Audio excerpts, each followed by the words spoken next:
Assalamualaikum warahmatullahi wabarakatuh. Perkenalkan, nama saya Rehana Masatufail dengan NIM 2024-32072. Di sini saya akan mempresentasikan mengenai decision making style, yaitu gaya pengambilan keputusan. Setiap orang memiliki gaya yang berbeda dalam mengambil keputusan. Terdapat 5 gaya utama, yaitu yang pertama, gaya karismatik, yaitu pemimpin yang antusias, komunikatif, dan mampu mempengaruhi orang lain dengan visinya. Yang kedua itu pemikir yang selalu logis, analitis, serta sangat bergantung pada data sebelum mengambil keputusan. Dan yang ketiga itu skeptis, yaitu orang yang kritis, tidak mudah percaya begitu saja terhadap pendapat orang lain tanpa adanya bukti yang kuat. Lalu yang keempat itu ada pengikut yang mengambil keputusan berdasarkan pengalaman atau mengikuti orang yang dianggapnya ahli. Biasanya cenderung tidak yakin terhadap keputusannya sendiri. Lalu yang kelima itu ada pengendali, yaitu pemimpin yang detail, logis, dan fokus pada fakta untuk memastikan keputusan tepat dan efisien. Selain itu, keputusan juga dipengaruhi oleh jenis-jenis permasalahan. Yang pertama itu masalah terstruktur, biasanya jelas dan mudah diselesaikan.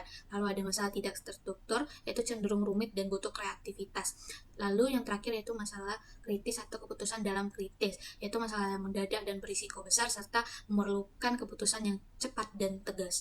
Lalu selanjutnya itu implementasi Intel terhadap gaya pengambilan keputusan. Intel merupakan perusahaan multinasional Amerika di bidang teknologi dan termasuk produsen semikonduktor terbesar di dunia. Dalam prosesnya, Intel menerapkan berbagai gaya pengambilan keputusan sesuai konteksnya. Nah, yang pertama itu gaya karismatik, digunakan saat menghadapi perubahan besar dan inovasi. Misalnya, saat CEO memimpin transformasi menuju teknologi AI dan data center. Jenis masalah ini biasanya tidak terstruktur. Lalu, yang kedua, gaya pemikir diterapkan di bagian riset dan pengembangan. Intel menganalisis alternatif inovasi menggunakan data eksperimen dan analisis pasar sebelum mengambil keputusan. Lalu yang ketiga itu ada gaya skeptis yang digunakan ketika menghadapi risiko besar seperti pengujian teknologi baru 7 nanometer. Tim bertindak kritis dan memastikan akurasi data sebelum bertindak. Lalu selanjutnya itu gaya pengikut, muncul pada situasi rutin, misalnya mengikuti standar keamanan chip internasional. Ini termasuk masalah yang terstruktur. Lalu yang terakhir itu gaya pengendali, diterapkan dalam proses produksi dan pengawasan chip dengan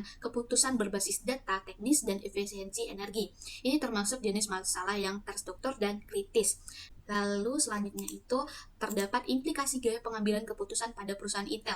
Dari gaya-gaya yang telah saya paparkan tadi, Intel mendapatkan beberapa implikasi yang positif. Yang pertama itu efisiensi produksi, karena pengendali membuat keputusan cepat dan hemat biaya. Lalu yang kedua itu inovasi berkelanjutan, karena gaya pemikir mendorong riset dan visi jangka yang panjang. Dan yang ketiga itu adaptif terhadap pasar, di mana Intel bisa cepat merespon tren AI dan teknologi yang baru. Dan yang keempat itu ada kinerja tim yang solid, karena gaya karismatik itu memperkuat komunikasi dan motivasi karyawan. Namun juga ada risiko, yaitu ketika analisis terlalu mendalam membuat keputusan menjadi lambat. Ini disebut dengan terlalu rasional. Mungkin dari pemaparan saya tadi dapat kita ambil kesimpulan bahwa kombinasi berbagai gaya pengambilan keputusan inilah yang membuat Intel tetap efisien, inovatif, dan mampu bertahan sebagai pemimpin di industri teknologi global.